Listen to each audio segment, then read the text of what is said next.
주님의 임재가 충만한 복된 주일이 되시기를 바랍니다. 영상으로 보신 것처럼 CGN TV가 개국 15주년을 맞이했습니다. 지난 15년 동안 복음이 온 세상에 증거되는 일에 헌신한 이 CGN TV를 위해서 기도해 주시고 또 후원해 주신 모든 분들께 감사를 드립니다. 15주년을 맞이해서 특집 다큐 3부작을 준비했습니다. 땅끝의 증인들이라는 제목으로 우리 선교사님들의 스토리입니다. 오늘 이 예배가 마치면 10시 30분에 바로 첫 번째 방송이 시작되고요. 4월 12일, 4월 26일 이렇게 세 차례에 걸쳐서 방영이 됩니다. 함께 시청해 주시고 또 생명을 내걸고 헌신한 귀한 선교사님들의 삶을 우리가 본받게 되는 계기가 되기를 바랍니다. 코로나19 바이러스 확산이 멈추지 않고 있습니다. 이로 인하여 저희 온누리교회는 4월 5일까지 온라인 예배를 지속하게 됩니다. 바라기는 4월 6일 학교 개학이 일부라도 이루어지면 저희도 안전한 환경 속에서 4월 6일 고난주간 새벽기도회부터 함께 시작하기를 원하지만 화요일 또 정부의 발표를 우리가 함께 기다려 보면서 또 향후 대책을 세워가고자 합니다. 향후 자세한 일정은 홈페이지와 또 유튜브 공지란을 통해서 계속해서 살펴볼 수 있게 되기를 바랍니다.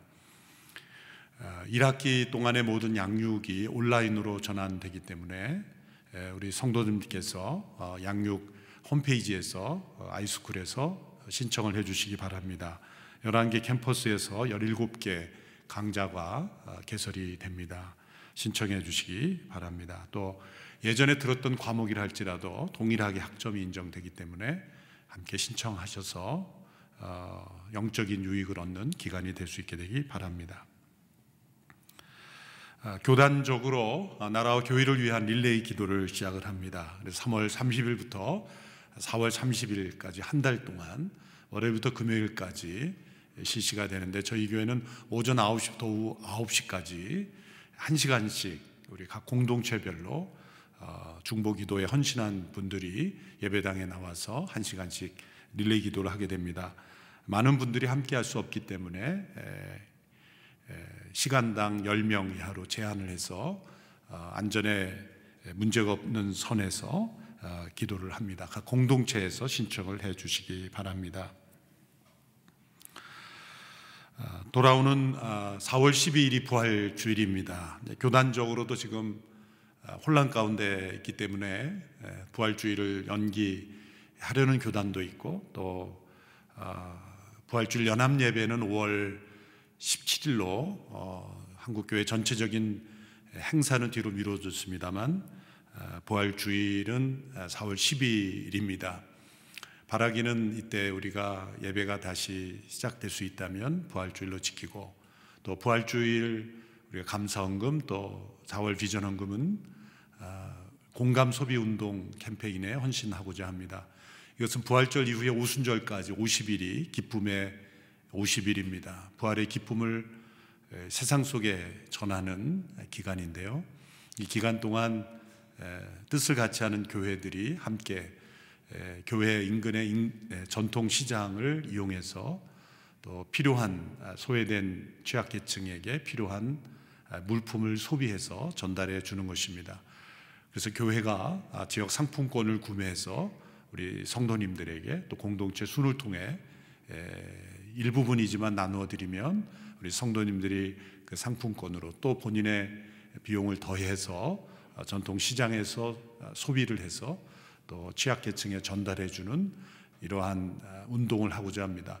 이것을 한국 교회가 살아난다고 말할 수는 없죠. 그렇지만 이 어려운 때에 특별히 어려운 자영업 또 시장에 있는 분들을 저희가 격려하고 지원하기 원합니다. 이 기간 동안 또 교회 식당도 운영하지 않고 또 이웃 주변의 식당을 운영하고 또 교회가 최대한 이 나라의 경제가 다시 회복되는 일에 헌신하는 그러한 기간이 되기를 원합니다. 함께 기도하고 참여해 주시기를 바랍니다.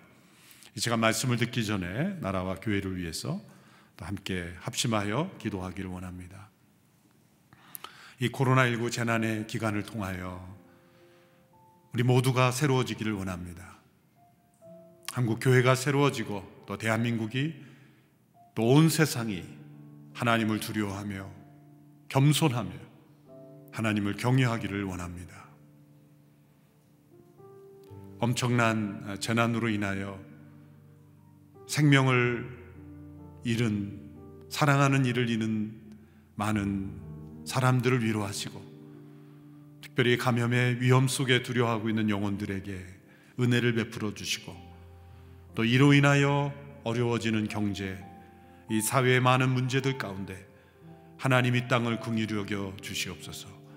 무엇보다도 이 땅에 만연했던 죄와 거짓, 부정, 음란함, 간음, 살인과 폭력, 하나님의 창조 질서를 거스렀던 헛된 이념과 우상들을 끊어버리기를 원합니다. 주여, 이 땅을 거룩케 하시고 교회를 정결케 하여 주옵소서. 다가오는 4.15 총선 선거를 통하여 참되고 진실되고 겸손하고 하나님을 경외하며 또 이 땅을, 이 나라를 올바로 이끌 수 있는 지도자들이 세워질 수 있도록 국민들에게 올바른 분별력을 더하여 주시옵소서. 우리 합심하여 나라와 교회를 위하여 함께 기도하며 나가겠습니다. 하나님 아버지, 어려운 재난의 때를 지나고 있습니다. 살아계신 하나님을 두려워하며 경외하며 하나님께서 이 땅을 통치하심을 인정하며 교만하였던 저희들을 용서하여 주시옵소서. 이 땅에 만연한 거짓과 부정, 음란과 간음, 살인과 폭력, 헛된 이념과 우상들이 끊어지는 역사가 일어나게 하여 주시옵소서. 주여, 이 땅을 경고하시고 다시금 새롭게 하시는 하나님의 선하신 채찍인 줄 알고 우리가 경건해지며 거룩해지며 새로워지는 계기가 되게 하여 주시옵시고, 하나님의 진노를 받지 아니하도록 이 땅을 고쳐주시고 새롭게 하여 주시옵소서. 코로나19 바이러스로 확진받아 투병하고 있는 영혼, 두려움에 있는 모든 영혼들을 붙잡아 주시고, 방역과 치료에 앞장서고 있는 모든 의료진들을 불쌍히 여기시고 힘을 더하여 주시옵소서. 4.15 총선을 통하여 하나님이 기뻐하시는 지도자들이 세워지게 하시고 이 나라 민족이 새로워지게 하옵소서. 살아계신 하나님, 교만한 인간들의 죄악을 꺾으시고 악을 징벌하시며 새롭게 하기 원하시는 하나님 아버지, 우리 안에 있는 모든 죄악을 회개하며 죄악을 떠나 하나님의 은혜를, 긍휼을 구합니다. 이 땅에 만연했던 거짓과 부정과 음란을 회개하며 살인과 간음과 폭력을 회개하며 하나님의 창조 질서를 거슬렀던 헛된 이념과 우상들을 끊어버리는 일들이 일어나게 하여 주옵소서. 이 재난의 과정을 통과한 이후에 정금과 같은 믿음으로 변화되게 하시고 순결한 백성들이 되게 하여 주시옵소서. 이 땅에 하나님의 긍휼을 구하오니 속히 이 재난이 끝나기를 원하며 변화된 모습으로 하나님 앞에 서게 되기를 원합니다. 이 나라 민족을 붙잡아 주시고 무너져가는 경제를 붙잡아 주시고 다시금 우리에게 기회를 허락하여 주시옵소서. 4.15 총선을 통하여 하나님이 기뻐하시는 지도자가 세워지며 이 나라 민족이 더욱 성숙하고 발전될 수 있는 계기가 되게 하여 주시옵소서. 오늘 영상으로 함께 예배드리며 말씀을 듣는 모든 성도들에게도 동일한 성령의 임재하심으로 함께 하시사 하나님의 큰 은혜가 임하게 하여 주시옵소서. 예수님의 이름으로 기도하옵나이다. 아멘. 코로나19 바이러스 확산이 계속되는 가운데 예배당에 한 달째 함께 모이지 못하고 있습니다. 말할 수 없는 충격이요, 또 잊을 수 없는 큰 상처입니다. 우리는 이 과정을 통해서 말씀하시는 하나님의 음성을 분명히 들어야 합니다. 그리고 이를 계기로 더욱 교회가 복음에 합당하게 변화되어야 합니다. 오늘은 주의 날을 어떻게 지킬 것인가 라는 주제로 말씀을 드립니다. 말씀을 준비하다 보니까 드릴 말씀이 참 많아졌습니다. 그래서 어떻게 이 내용을 줄일까 이렇게 고민했는데, 생각해 보니까 온라인으로 예배를 드리니 이 주차장이 혼란할 일이 없습니다. 그래서 평소보다 좀 길게 말씀을 전하게 되겠습니다. 설교가 길어지더라도 또 TV를 끄지 마시고 영상을 끄지 마시고 계속해서 들어주시기 바랍니다. 무엇보다도 우리가 주의 날을 어떻게 지켜왔는지 돌아보고 또 앞으로 어떻게 주의 날을 지킬 것인가, 이 주제가 이 코로나 재난을 통과하면서 우리가 귀 기울여 묵상하고 실천해야 할 주제입니다. 우리가 일주일을 단위로 하여 함께 모여 예배드리는 이 전통은 10계명의 제4계명, 즉 너는 안식일을 기억하여 거룩하게 지키라 라는 말씀에 기인하여 시작된 것은 분명합니다. 하나님께서 6일간 만물을 창조하시고 7일째 안식하신 창조 질서의 패턴을 지키도록 명하신 계명입니다. 피조물인 인간이 창조주신 하나님을 기억하고 또 예배하며 또 일상에서조차 하나님의 창조 질서를 따라 살아가도록 계획하신 것입니다. 그래서 구약의 모든 절기는 이 안식일 절기, 7일 단위의 절기로 구성되어 있습니다. 그것이 하나님의 백성의 중요한 표지였고, 또 7일마다 하나님의 주권을 인정하고 또 모든 일에서 내려놓음으로써 하나님의 능력으로 공급하심으로 살아간다는 것을 확인하는 날입니다. 특별히 시간을 구별함으로써 7일 중 하루를 구별하는 것, 그것은 하나님의 시간과 나의 시간을 구별하는 것이 아니라 7일 중 하루를 온전히 하나님의 이름으로 내어드림으로써 나머지 6일도 하나님께 속한 시간임을 고백하도록 훈련하는 귀한 하나님의 말씀인 것입니다. 또한 이 안식일 계명에는 6일 동안의 노동과 하루의 쉼이라는 질서가 포함되어 있습니다. 이러한 모든 안식일 계명이 하나님께서 지금도 도덕적인 의미에서 영속성을 가지는 거죠. 일과 쉼의 패턴, 그리고 일주일에 하루를 온전히 하나님의 이름으로 구별해야 한다라는 이 원리는 영속성을 가지게 되는 것입니다. 그러나 구약 역사 그리고 신약에 이르기까지, 오늘날 유대인들에 이르기까지 소위 안식일 규례로 내려오는 모든 의식적인 규례는 폐지되었습니다.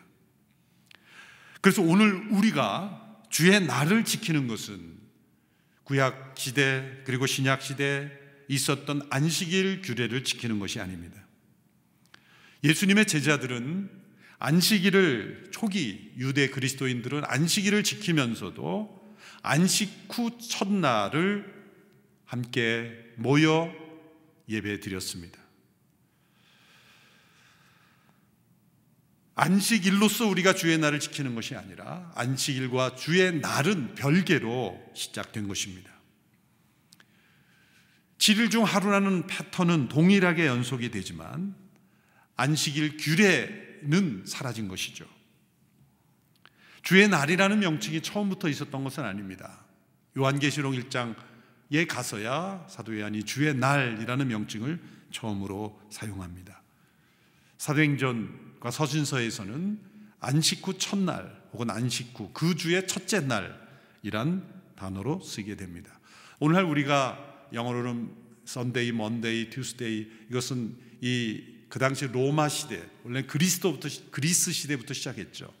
그래서 그 당시에 어떤 천체, 해와 달과 별들, 이러한 천체에 그 이름을 붙였던, 요일을 붙였던 이름을 로마 시대에 그대로 차용하면서 썬데이는 사실 태양의 날 아니겠습니까? 썬데이, 먼데이 이렇게 그 이름을 붙여줬지만 사실 그리스도인들은 첫째 날, 둘째 날, 셋째 날, 안식 후 첫째 날, 안식 후 둘째 날, 이렇게 순서적인 의미만 사용되었습니다. 그중 안식 후 첫째 날은 주의 날로 부르기 시작하면서 함께 모여 예배 드렸습니다. 이러한 변화를 일으킨 중심에는 한 가지 진리가 있었습니다. 그것은 예수님께서 안식일의 주인이시라는 진리입니다. 마태복음 12장 8절에서 예수님께서 이렇게 말씀하셨습니다. 인자는 안식일의 주인이다. 예수님이 안식일의 주인이다라는 이 진리가 주의 날을 탄생하게 했습니다. 안식일을 더 이상 지키지 않고 주의 날을 지킬 수 있는 중요한 근거가 된 것이죠. 복음서에 보면 예수님의 사역의 중요한 특징이 있습니다. 그것은 안식일에 병자를 많이 고쳐주셨다는 것입니다. 또 한 가지 공통점은 그 예수님께서 고쳐주신 병자들이 응급 환자들이 아니었다는 것입니다. 당시 안식일 규례에는 응급 환자의 경우에는 의료 행위를 강행하도록 했습니다. 아기가 태어나듯이 또 죽어가는 생명을 고치는 것은 안식일 규례도 허용이 되었습니다. 예수님께서 마치 안식일 규례를 존중하셨다면 응급 환자가 아닌 경우에는 고치지 않으셨을 겁니다. 그런데 예수님께서는 유독 안식일에 병을 많이 고치셨으며 또한 그 환자들이 모두 응급 환자가 아니었다는 것입니다. 이것은 예수님의 의도성을 보여주는 겁니다. 예수님께서는 응급 환자가 아님에도 불구하고 굳이 안식일에 병을 고치셨습니다. 대표적으로 요한복음 5장에 보면 베데스다 연못가에 있었던 38년 된 병자를 예수님이 고쳐주십니다. 내가 낫고자 하느냐 이렇게 다가가셔서 그 병자를 고쳐주십니다. 고쳐주신 이후에 이 병자에게 말씀하십니다. 내가 누워있던 그 자리를 들고 걸어가라. 그 매트를 두고 걸어가라. 고침을 받은 이 환자는 자신을 고쳐주신 예수님의 명령에 순응할 수밖에 없죠. 그래서 자리를 두고 걸어갔습니다. 난리가 났습니다. 주변에 그 광경을 본 유대인들은 난리가 났습니다. 그것은 38년 동안 누워있던 병자가 고침받았다는 것에 놀란 게 아니라 지금이 안식일인데 내가 그 무거운 자리를 들고 가는 것은 안식일 규례를 어긴 것이라는 것에 놀란 겁니다. 우리는 그렇게 엉뚱한 것에 놀라는 것에 또 놀라죠. 지금 병자가 나음을 얻은 것에 놀라야 되는데 자리 들고 걸어갔다는 것에 난리가 난 이 유대인들의 모습에 우리는 또 놀라는 것이죠. 왜 그랬을까요? 그만큼 그 당시의 사람들이 안식일 규례에 갇혀 있었던 것이죠. 예수님은 의도적으로 그것을 깨트리기 위하여 문제를 일으킨 겁니다. 당시로 본 사회적 문제를 일으키신 겁니다. 그리고 안식일의 참된 의미를 깨닫게 하시려고 교훈하신 것입니다. 많은 사람들이 비난을 하자 예수님은 이렇게 대답하셨습니다. 요한복음 5장 17절의 말씀입니다. 예수께서 그들에게 말씀하셨습니다. 내 아버지께서 지금까지 일하고 계시니 나도 일한다. 창조주 하나님께서 창조의 패턴, 6일 동안 일하고 하루를 안식하는 패턴을 우리에게 주셨지만 하나님께는 그 패턴이 적용되는 것이 아니죠. 만물을 통치하시고 섭리하시는 하나님은 안식일에도 일하시는 하나님이시죠. 예수님의 이 말씀은 예수님이 곧 하나님이심을 설명하시는 겁니다. 그리고 예수님을 통해 안식이 성취되었고 예수님 안에서 그 안식이 이루어졌고 우리는 그 안식일이 가리켰던 그 안식을 예수님 안에서 누릴 수 있다는 것을 예수님께서 설명해 주신 것입니다. 사도 바울은 예수님께 세상에 오심으로 이루어진 이 변화를 이렇게 정리해서 설명했습니다. 골로새서 2장 16절에서 17절의 말씀 한 목소리로 함께 읽겠습니다. 그러므로 여러분은 먹고 마시는 일이나 절기나 초승달 축제나 안식일과 관련된 문제로 아무도 여러분을 판단하지 못하게 하십시오. 이런 것들은 앞으로 올 것들의 그림자일 뿐이요 그 실체는 그리스도께 속해 있습니다. 먹고 마시는 일, 이건 구약의 음식법을 의미하는 거죠. 절기, 초승달 축제, 안식일에 관련된 문제로 아무도 여러분을 판단하지 못하게 하십시오. 아무도 판단할 수 없다는 겁니다. 왜? 그 모든 것들은 다 그림자였는데 실체이신 예수님이 오셨기 때문에 구약의 절기나 음식법이나 여러 의식법이나 다 그것은 그림자였을 뿐이다. 실체는 예수님이다. 그러므로 예수님이 오셨기에 모든 의식과 규례들은 다 지나간 것이다. 그러므로 그것을 기준으로 당신들이 평가받을 수 없다는 거예요. 오늘날 우리에게는 당연한 거고 아무런 충격이 되지 않습니다. 그러나 이 말씀을 읽는 당시에 또 유대인들 또 그 주변에 있었던 그리스도인들에게는 엄청난 충격인 겁니다. 오늘 우리도 이러한 충격을 경험할 수 있어야 합니다. 예수님이 안식일의 주인이라는 것은 자유의 복음이 선언된 것입니다. 예수 그리스도가 이 땅에 오심으로 우리에게 주어진 복음, 그 복음이 주는 자유가 선포된 겁니다. 모든 절기, 모든 날들의 문제는 예수님과의 관계의 문제로 변화되었다는 거죠. 안식일을 거룩히 지키라는 계명도 마찬가지입니다. 그 계명이 예수님을 통해 성취되었기에 이제 우리가 주의 날을 지키는 것은 안식일을 지키는 것이 아니라 주의 날, 예수님께서 우리에게 주신 그 성취 안에서, 복음이 주는 자유 안에서 초대교회 성도들이 주의 날로 불렀던 그 의미를 우리는 이 시대에 적용해야 하는 것입니다. 주의 날을 지키는 것을 바로 안식일의 주인 되신 예수님과의 관계로 보지 못하면 복음 안에서의 자유를 포기하고 과거 안식일 규례처럼 다시 되돌아가는 것입니다. 그런데 안타깝게도 교회 역사를 보면 그런 일들이 많이 일어났습니다. 설교 후반부에 말씀드리겠지만 교회 역사적으로 그러한 일들이 지속되어 왔습니다. 오늘날에도 그러한 부분이 있을 수도 있습니다.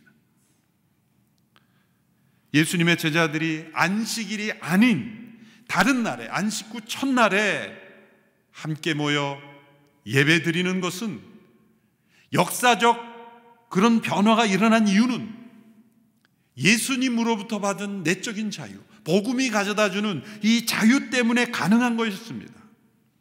예수님께서 너희들은 안식 후 첫날에 모여 예배 드리라 말씀하신 적이 없습니다.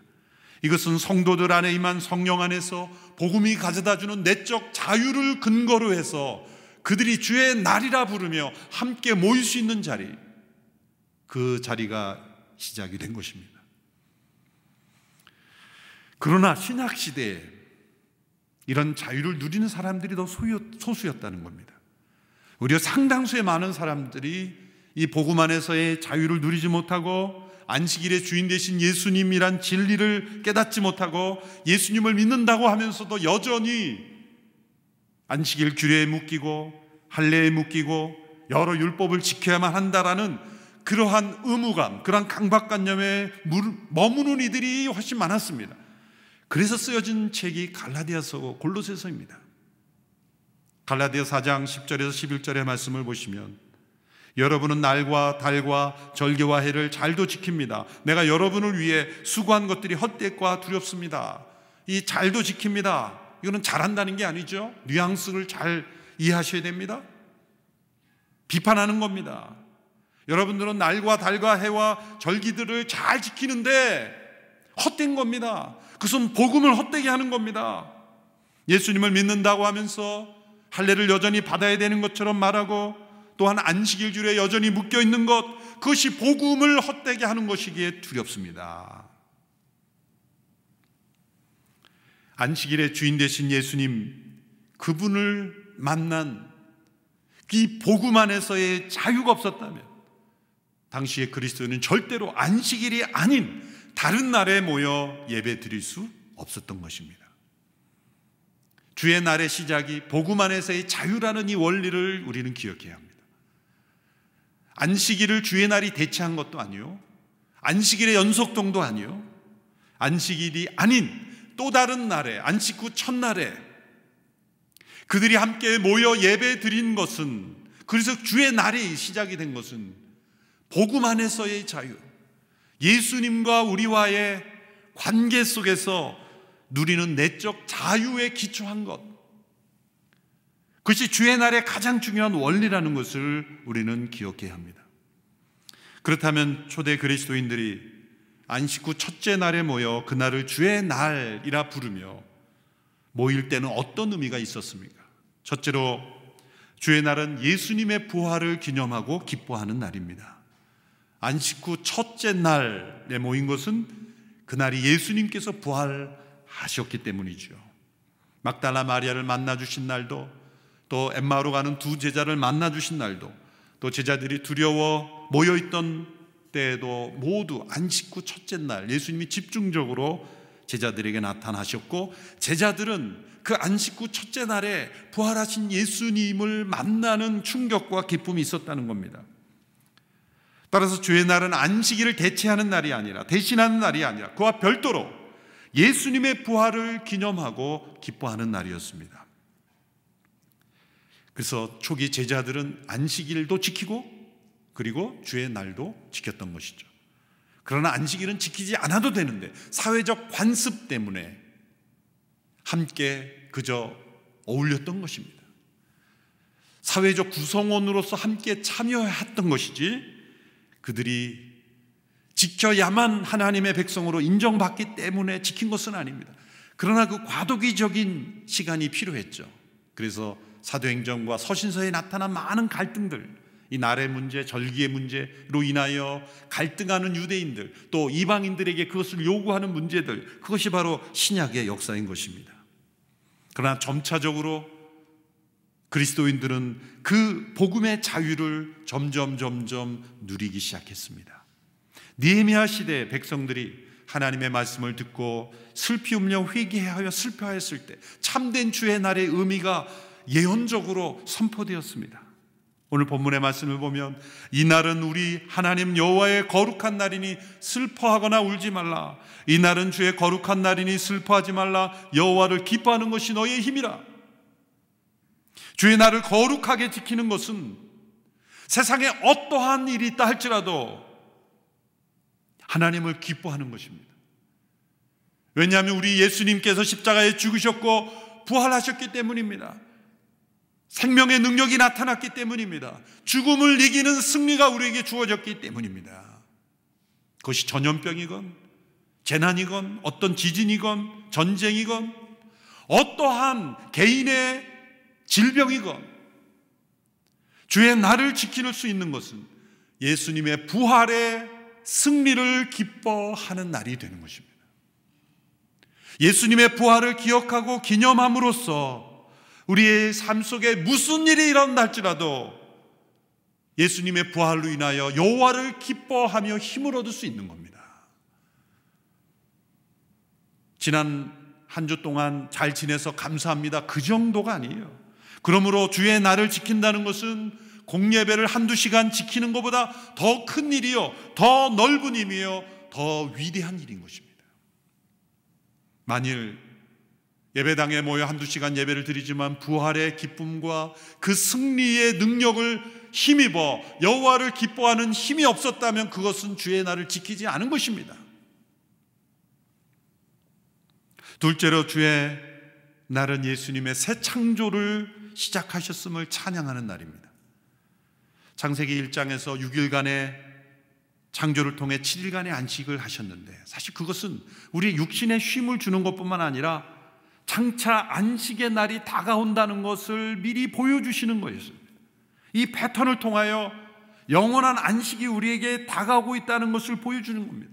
예수님이 십자가에서 죽으시고 부활하심으로써 안식이 성취되었고 이제 새 창조가 시작되었다. 새로운 창조가 시작되었음을 우리에게 알려주는 날입니다. 예수님의 부활은 새 창조의 시작입니다. 새로운 자연이 열린 날입니다. 우리를 위하여 영원한 처소를 예비하시기 시작한 날입니다. 말씀으로 세상을 창조하신 주님께서 동일하게 말씀으로 새 창조를 이루고 계시는 것입니다. 느헤미야와 에스라가 느헤미야 8장에서 하나님의 말씀을 읽어 그 말씀 안에서 기뻐하라고 외쳤는데 우리에게는 그 말씀이 육신이 되고 성령 안에서 우리 안에 임하신 영원하신 말씀이신 예수님께서 새 창조를 이루고 계심으로 우리는 여호와를 기뻐할 수 있게 된 것이죠.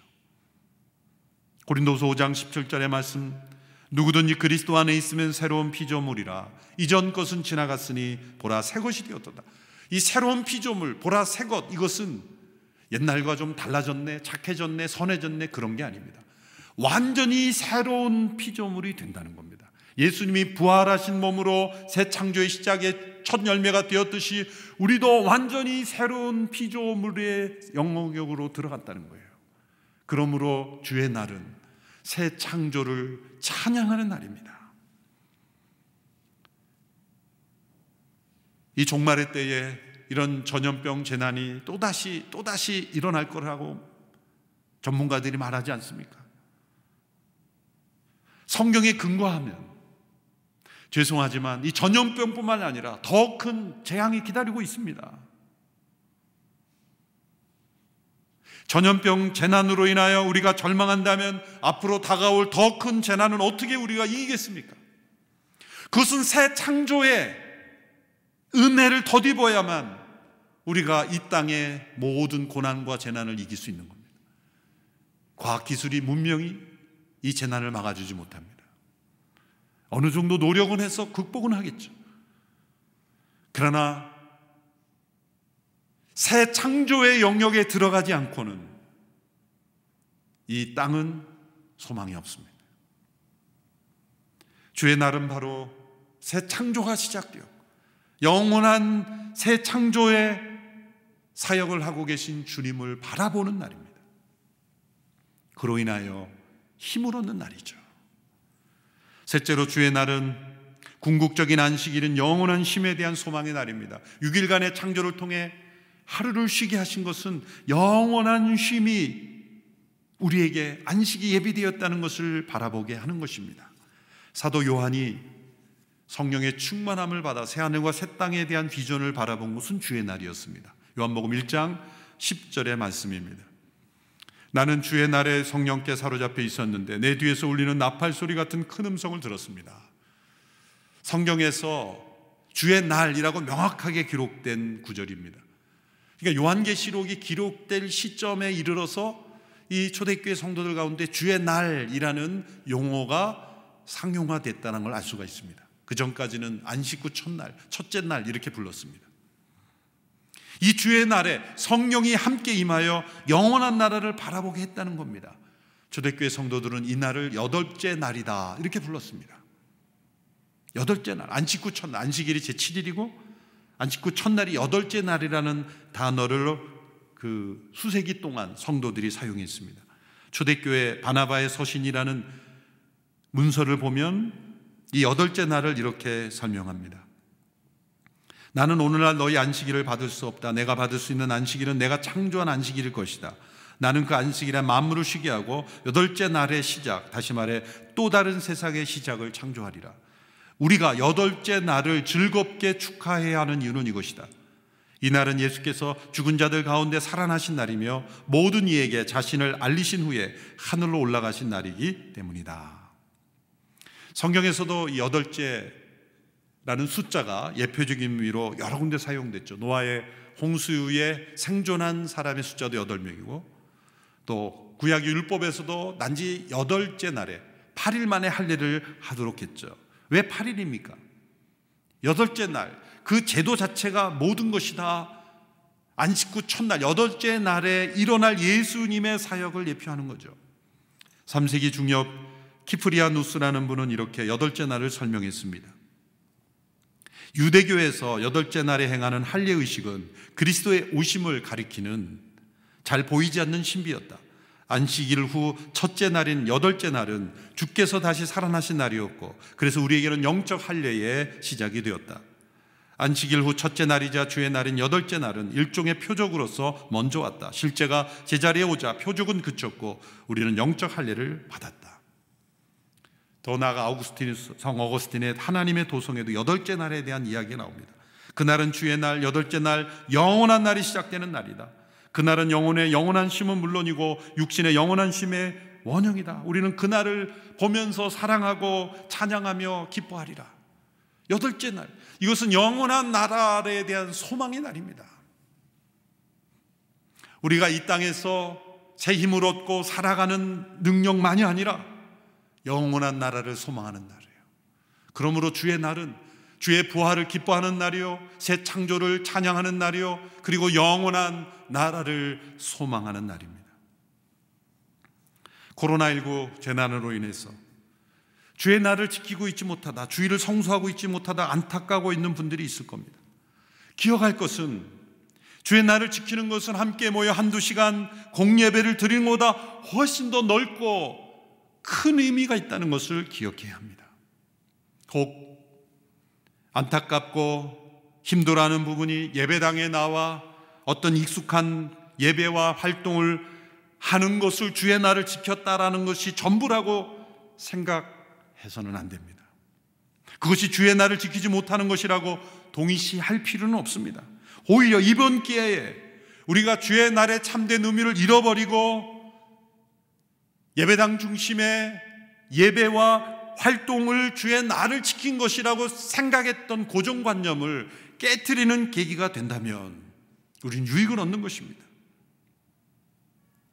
만일 예배당에 모여 예배드리지 못할지라도 이런 주의 날의 의미를 하루를 지키며 보냈다면 주의 날을 지킨 것이라고 말할 수 있습니다.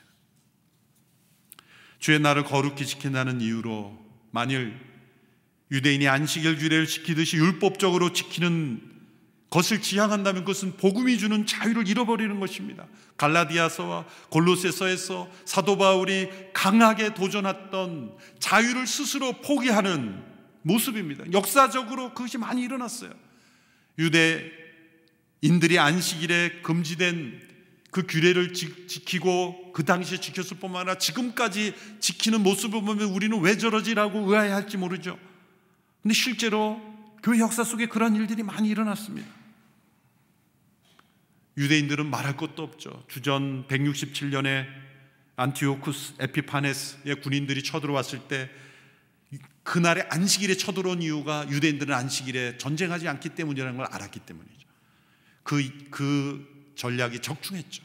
1000여 명의 군사들이 안식이란 이유로 대항하지 않고 그대로 그냥 목숨을 잃습니다. 안식일을 지키기 위해서 1000여 명의 생명들이 죽은 거죠. 그런 일들이 유대 역사에는 계속 이루어집니다. 지금도 그러한 일들이 일어나죠. 그런데 이러한 일들이 17세기, 18세기 청교도들에게서 나타납니다. 청교도들은 주일을 아예 기독교의 안식일이라 부르며 주의 날이 안식일을 대신하였다고 주장했습니다. 그래서 교회뿐만 아니라 세속 법률에 이르기까지 주일을 안식일로 지키도록 의회 차원에서 제정한 역사들이 있죠. 1643년 영국의 의회에서 이 주의 날에 금지된 행동들을 규정하는 지침이 발표되죠. 17세기 스코틀랜드에서는 아주 엄한 안식일 규칙을 적용했습니다. 당시에 청교도 시대 당시에 주일은 곧 안식일로 그렇게 통용되었습니다. 어느 목사는 한 아이에게 세례 주는 것을 거부했는데 그 이유는 주일에 그 아이의 엄마가 먼 거리에서 기차를 타고 왔다는 이유로 세례를 거부합니다. 그것이 주일을 잘 지켰다고 여기던 시대였습니다. 이러한 청교도들이 미국 아메리카 대륙에 건너가서도 엄격한 이 안식일법을 그대로 사회에도 적용했죠. 그래서 초기 뉴 잉글랜드의 주일법을 이 청색법, 블루로라고 하는데 그것은 이 법률 표지가 청색으로 제본되었기 때문에 생긴 이름인데 그 법들에 보면 아주 엄격했습니다. 1650년 뉴헤븐에서 제정된 법에 의하면 주일에 도둑질을 한 사람들의 귀를 하나 베어내고 두 번째면 다른 한 귀를 베어내고 세 번째면 사형을 선고했다 그러죠. 청교도들이 안식일법을 매우 율법적으로 시행해서 많은 분유자들과 아이들을 투옥시키고 매까지 때렸다는 것은 사실입니다. 1667년 보스턴 의회는 10가정마다 한 사람을 경찰처럼 임명을 해서 주일법을 범하는 자들을 색출하였습니다. 그리고 체포했습니다. 1741년에는 주일에 길에서 빈둥거리는 것을 금지하였고 어기면 벌금까지 부과했습니다. 이러한 예들이 청교도들의 긍정적인 면과 반대대로 어두운 면, 그것이 주일 성수라는 이름으로 이루어졌습니다. 물론 긍정적인 면도 있습니다. 지금도 미국의 곳곳에 가보면 주일날 다 모든 쇼핑까지 다 문을 닫는 그러한 것, 긍정적인 면이 있는 건 사실입니다만 그러나 더 중요한 복음 안에서 누리는 자유를 잃어버린 것은 안타깝습니다. 한국교회도 주일을 이 청교도들의 시각처럼 주일과 안식일을 동일시하여 엄격하게 전통을 지키는 사례들이 있었습니다. 또 웨스트민스터 신앙고백 예배 모범에도 주일에 음식을 미리 준비하여 주일에 불필요하게 쇼핑을 하고 예배하는 일에 방해되지 않도록 하라. 그러한 규정부를 해서 여러 모범들이 나오죠. 상당히 일리가 있고 또 준수하면 유익이 있습니다. 그런데 그럴 수 없는 환경도 있습니다. 그것이 율법적으로 그것이 하나님의 법처럼 적용될 때 일어나는 부작용이 큰 것이죠. 저도 예전에 전도사로 잠시 섬겼던 교회가 그런 교회였습니다. 예전에도 한번 말씀드린 기억이 나는데, 모든 음식은 토요일 전까지 다 준비되어 있어요. 매식도 안 되고 또 물건 사는 것도 안 되고, 하여튼 돈을 쓰는 건 다 안 되는 거죠. 영상으로 보시는 분들 가운데도 그런 신앙생활을 했고 또 그런 교회도 있을 수 있습니다. 근데 저에게 문제가 있었는데 주일 저녁 식사가 문제였습니다. 아침, 점심은 교회에서 어떻게 해결을 하는데 저녁까지는 먹을 데가 없었습니다. 미혼 청년 전도사로서 토요일에 미리 음식을 준비해 놓고 잠시 교회 근처에 있는 숙소에서 음식을 해 먹고 다시 온다는 것, 그건 매우 어려운 일이요, 또 불가능했습니다. 토요일 저녁 설교 준비하느라 바쁜데 주일 저녁 식사 준비를, 나를 위한 저녁 식사 준비를 따로 해서 준비한다는, 그걸 지킨다는 것이 정말 너무 힘든 거죠. 그래서 저는 주일 성수를 범했습니다. 그래서 주일 저녁마다 몇 정거장 떨어진 곳에 가서 버스를 타고 가서 사 먹고 돌아오곤 했습니다. 그러던 오늘 주일 저녁 장로님 한 분이 교육자들과 함께 식사를 하자고 초청을 했습니다. 집으로 가는 줄 알았더니 삼겹살 집으로 가는 것이었습니다. 저는 속으로 장로님께서 드디어 변화를 일으키는구나라고 생각했습니다. 식사를 마치고 장로님께 질문했습니다. 장로님, 담임 목사님이나 다른 장로님들이 하시면 큰일 날 텐데 어찌하여 이런 위험한 모험을 하십니까? 장로님께서 여유 있는 웃음을 지시면서 이렇게 말씀하셨습니다. 괜찮아, 돈은 내일 내기로 했어. 이 장로님은 매 주일 외상 장부를 달아놓고 드셨던 겁니다. 이렇게 이상한 일들이 계속 일어나는 것은 이 복음 안에서의 자유를 잃어버렸기 때문에 본래 의도와 다른 각도에서 일들이 일어나는 거죠.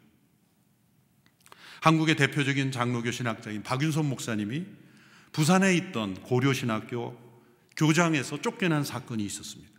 신학적인 문제가 아니라, 개인적인 비리의 문제가 아니라 주일 성수를 어겼다는 제목이었습니다.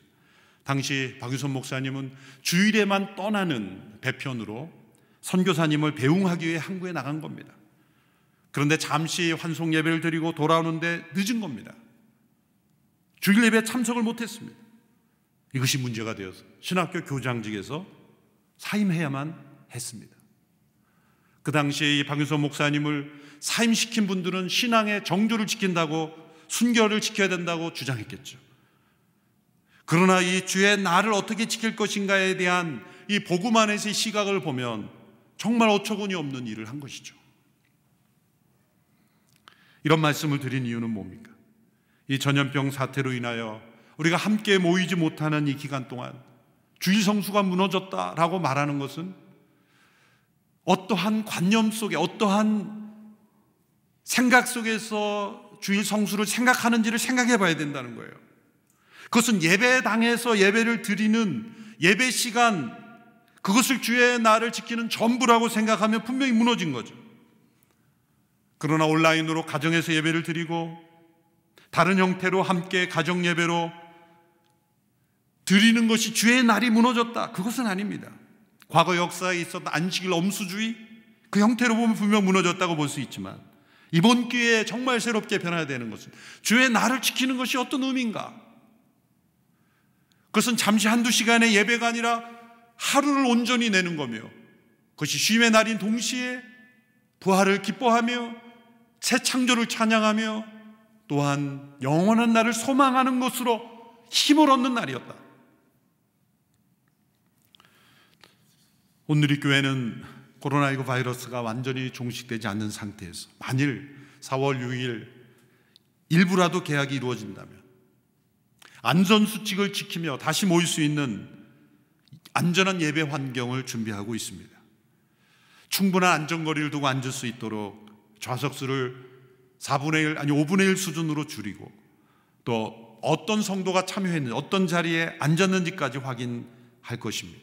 좌석수가 매우 제한되어 있기 때문에 물론 불안해서 나오지 못한 분들도 있겠지만 적은 수에 제한된 좌석 때문에 미리 홈페이지를 통해 좌석을 신청해야 합니다.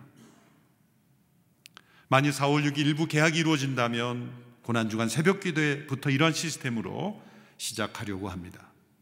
또한 안전한 예배 환경을 위해서 토요일을 추가하여 주일 예배로 드리게 됩니다. 토요일 오전에는 65세 이상의 어르신들을 위한 예배입니다. 이렇게 어르신들을 따로 구별한 것은 감염의 위험을 최소화하기 위해서, 이번 코로나 바이러스가 어르신들에게 더 치명률이 높기 때문에 젊은 사람과 접촉하지 않도록 별도로 안전하게 예배를 드리게 하기 위함입니다. 오후 4시에는 차세대를 동반한 성도들, 또 오후 6시에는 청년들을 중심으로 예배를 드리고자 합니다. 안전을 고려한, 더 많은 성도들을 수용하기 위해서가 아니라 모든 성도들이 안전하게 예배 드리기 위하여 토요 예배로 확장합니다. 토요일을 주일로 지킨다. 토요일이 주의 날이 될 수 있느냐? 일요일을 주의 날로 지켰던 이 전통이 무너지는 것을, 주일 성수가 무너졌다고 생각하는 분들이 있을 것 같아서 제가 부가 설명을 드립니다. 주의 날의 역사가 어떻게 이루어졌는지를 제가 역사적으로 또 신학적으로 설명해 드립니다. 먼저 사도행전부터 AD 321년까지의 역사를 보면 콘스탄티누스 황제가 칙령을 내린 321년까지가 동일한 패러다임이었습니다. 사도행전에 보면 예수님의 제자들은 안식 후 첫날 모였습니다. 근데 안식 후 첫날이라는 것이 유대인들의 안식 하루의 계산은 일몰에서 일몰입니다.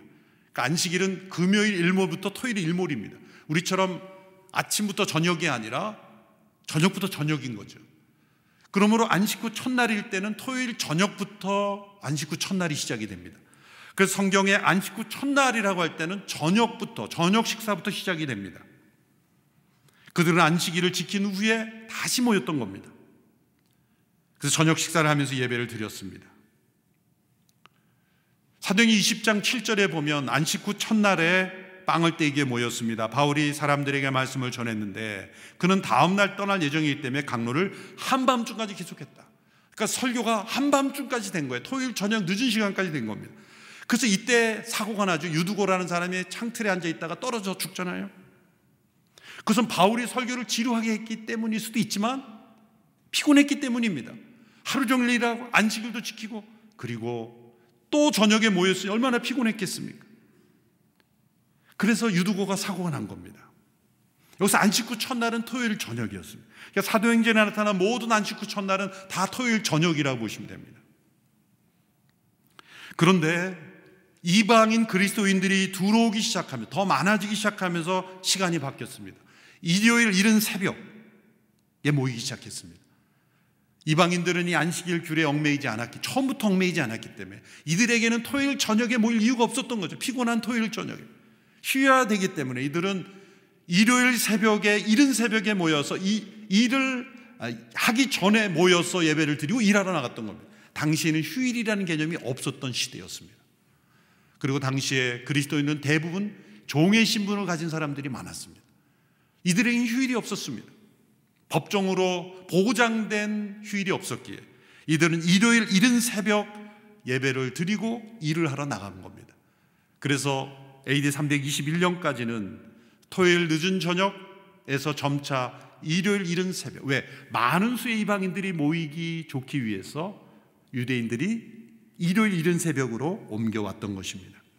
이것은 우리에게 무엇을 보여줍니까? 복음 안에서 자유로운 그 자유 속에서 사회적 상황과 필요에 따라 시간을 옮길 수 있다는 겁니다. 더군다나 예배의 장소를 보십시오. 가정집이었습니다. 그리고 카타콤 로마의 공동묘지였습니다. 오늘 우리가 가정에서 예배를 드린다고 해서 예배가 무너졌다 이런 표현을 쓰면 안 됩니다. 그러면 이 321년까지의 예배는 다 예배가 무너진 겁니까? 오히려 우리가 초대교회로 돌아가자고 얘기하지 않습니까? 사도행전적 교회를 지향하자 그러지 않습니까? 사실 우리가 이 기회를 통해서 깨달아야 되는 것은 예배당 중심의 예배의 그 고정된 관념을 깨트릴 수 있는 좋은 기회인 겁니다. 가정에서 예배를 드리니 초대교회를 체험할 수 있는 기회가 되는 거죠. 넓은 예배당이 아닌 로마의 공동묘지에서 예배드렸던 성도들을 생각하면 오늘 예배가 무너졌다는 말을 드리면 안 되는 거죠. 이렇게 토요일 저녁부터 일요일 이른 새벽까지 시간의 변화가 있었죠. 이때만 해도 주의 날을 안식일과 관련 짓지 않았습니다. 두 번째 시대의 구분을 보면 AD 321년에서 초대교회 말기까지 보면, 물론 어떤 역사가들은 321년 이전을 초대교회라고 보는 분도 있지만, 이 321년이 중요한 해인데요, 콘스탄티누스 칙령이 핵심은 일요일을 휴일로 지정했다는 겁니다. 최초로 로마 시대에 휴일이 지정된 겁니다. 그래서 모든 사람들이 공식적으로 휴일을 보장받는 휴일이 지정된 겁니다. 일요일이. 그래서 그리스도인들은 일요일 오전에 모일 수 있게 된 거예요. 예전에는 일요일 새벽에 예배를 드리고 일하러 나가야 되는데, 이제 일하러 나가지 않고 조금 더 휴식을 취하고 오전에 모일 수 있게 된 겁니다. 일부 잘못된 정보는 콘스탄티누스가 일요일을 주의 날로 지정했다, 그건 틀린 말입니다. 일요일을 주의 날로 지정한 사람이 아니라 일요일을 휴일로 지정했을 뿐이에요. 사회적 변화죠. 그런데 그것이 교회의 변화를 일으킨 거예요. 쉴 수 있는 휴일이 지정되므로 이제는 일요일 오전에 예배를 드리게 돼요. 그 전통이 지금까지 이어지는 겁니다. 그런데 보십시오, 이렇게 일요일 오전이 예배의 일로 변화된 것은 사회적 변화에 따른 대응이었지, 예수님께서 일요일 오전에 모여라 말씀하지 않으셨어요. 오늘 이 시대 주 5일 근무가 되었고 토요일이 휴일화 되었어요. 그리고 우리는 안전을 위해서 분산해야 될 필요가 있습니다. 그렇다면 토요일 오전이나 오후나 저녁이나 주의 날로 우리가 지키는 것은 역사적으로 신학적으로 합당한 거죠. 오히려 AD 321년부터 콘스탄티누스로 통해서 예배용 건축물이 등장하기 시작했고 예배의식이 정교화되기 시작했어요. 그전엔 예배의식이 없었다는 건 아닙니다. 초대교회 때도 복잡한 의식은 있었어요. 세례받기 위해서 어떤 절차를 하고 많이 있었지만 정교화되고 규격화된 것은 이때부터죠. 그리고 예배용 건축물이 등장했습니다. 화려하고 웅장한 예배당들이 전용 예배당이 시작이 되었어요. 이 흐름이 아직까지 이어지고 있죠. 그러므로 우리가 예배가 시작되기 이전 321년의 역사의 성도들의 예배를 생각하면 우리가 예배의 중심으로 이루어진 패턴을 우리가 되돌아봐야 된다는 거예요. 예배당이 필요 없다는 게 아닙니다. 예배당에 모여야만 내가 예배 드린 것이고 주의 날을 지켰다라는 관념이 우리가 역사적으로 잘못 고착화된 생각일 수 있다는 겁니다. 그리고 이 날은 예배의 날이자 쉼의 날이었습니다. 중세시대로 넘어오면 다시 과거로 회귀합니다. 주의 날에 금지되는 활동에 대한 황제의 칙령들이 많이 발표됩니다. 대표적으로 827년 루이 왕의 칙령인데요, 일부분만 제가 읽어보면 우리는 하나님의 율법에 의거하여 일요일에는 어떤 육체 노동도 하지 말 것을 명한다. 아무도 시골 일을 하거나 포도나무를 손질하거나 옥수수를 거두고 꼴을 베거나 산울타리를 심거나 나무울타리를 싣거나 나무를 베거나 채석장에서 일하거나 집을 지어서는 안 된다 등등. 정원에서 일해도 안 되고 사냥감을 되쫓아서도 안 되고 하지 말아야 될 많은 금지 목록들을 이때부터 황제들이 집중적으로 칙령을 발표하기 시작합니다. 이것은 뭐냐면 주의 날이 유대교의 안식일과 점점 비슷해지는 거예요. 예수님이 오셔서 복음 안에 주어졌던 부활의 감격을 지키기 위하여 그리스도인들이 지켰던 것이 아니라 이제 예배가 고착이 되면서 주의 날을 기독교의 안식일이라고 인식하기 시작한 시점이 된 거예요. 오히려 순수한 주의 날은 수도원에서 찾아볼 수 있었죠. 예배와 기도, 선행과 쉼에 집중하였지만 전반적인 것은 예배당 교회 중심의 인식이었습니다. 종교개혁에서 이것을 바로잡으려고 했습니다. 종교개혁이 일어났을 때 중세에 생겨난 많은 성인의 날, 무슨 성인의 날, 많은 절기들을 다 폐지하고 일요일만 강조하게 됐죠. 그래서 유대교의 안식일인 일곱째 날 준수가 일요일, 즉 주의 날이 첫째 날 준수로 이제는 확실히 바뀌었다라는 것에 종교개혁자들은 대체로 다 동의했습니다. 일부 사람들은 달랐지만, 그리고 분명한 것은 안식일의 의식법은 반드시 폐지되었다. 도덕적 원리, 그건 뭡니까? 일주일에 하루를 정하여 하나님을 예배하고 기억하고 쉼의 날을 가지며 하나님을 예배하는 날로 지키는 그 원리만을 존속한다는 거예요. 종교개혁자 중에서 칼빈주의들 세운 장 칼뱅, 기독교 강요로 결론을 맺고자 합니다. 사실 종교개혁자 중에 칼뱅이 가장 급진적이고 또 복음이 가져다주는 자유를 가장 강조했습니다. 안식일은 폐지되었으므로 특정한 날이나 7이라는 숫자조차도 구속력이 없다. 그러니까 칼빈의 기독교 강요를 제가 다시 읽어보니까 매일매일 모이면 얼마나 좋겠느냐. 그러나 그럴 수 없기 때문에 일정한 주기를 따라 함께 모일 수 있는 날을 정하는 것이다. 7일 중에 하루를 정해도 좋고 8일 중에 하루를 좋고 이 일정한 텀을 정해서 함께 모이는 아주 프랙티컬하게 실용적으로 모이는 것이 중요하다. 7이라는 숫자조차도 구속력이 없다고 그렇게 칼빈은 말했어요. 그러나 해석이 다 다릅니다. 그러나 저희는 칼뱅의 견해를 존중합니다. 안식의 약속은 그리스도 안에서 성취되었으므로 의식적인 부분은 폐지되었다. 이거는 모든 종교개혁자들이 다 동의를 합니다. 교회가 토요일이 아니라 일요일을 지키는 것은 유대인들이 거룩한 날을 따로 떼어놓은 미신을 타파하기에 편리하기 때문이었다. 이 미신이라는 단어를 칼빈이 자주 사용합니다. 그것은 안식일을 토요일에 고착한 것처럼 주의 날을 일요일에 고착하는 미신에 빠져서는 안 된다는 거예요. 왜? 토요일에 고착된 것이 미신이었기 때문에 어느 한 날에 고착되는 것은 미신이라는 거예요. 그래서 세 번째로 미신이 개입되지 않는다면 교회들이 다른 날을 엄숙히 지정하여 모임을 갖는다 할지라도 그것을 정죄하지 않을 것이다. 그러니까 일주일에 어느 날지라도 미신이 개입되지 않는 그날만 주의 날이라고 고착시키는 미신에 빠지지 않는다면 어느 날이라 할지라도 그것을 정죄할 수 없다는 거죠. 지금 이슬람 사회가 금요일, 교회들이 금요일을 주의 날로 지키죠. 그것이 허용되는 것입니다. 네 번째, 그리스도인은 날짜를 지키는 미신적인 행위를 철저하게 삼가야 된다. 청교도들은 토요일을 일곱째 날을 의무로 지켰지만 또 과거에 안식일을 토요일로 지킨 것처럼 그리스도인들은 일요일만을 주의 날로 지켜야 된다는 것이 청교도적인 시각인데 칼뱅은 거기에 반대했고, 왜?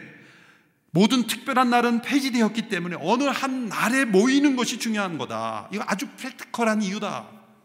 그것이 복음의 자유다라고 강조한 거예요. 그래서 중요한 것은 어느 요일이냐가 아니라 주의 날의 의미에 합당하게 예배와 안식을 위해 모이는 것이다. 단 우리가 적용해야 되는 것. 정해진 날마다 모여서 말씀을 들으며 떡을 떼며 공적으로 기도하며 종들과 일꾼들을 노동해서 쉬게 해주는 날, 주의 날의 의미를 지키는 것이 중요하다.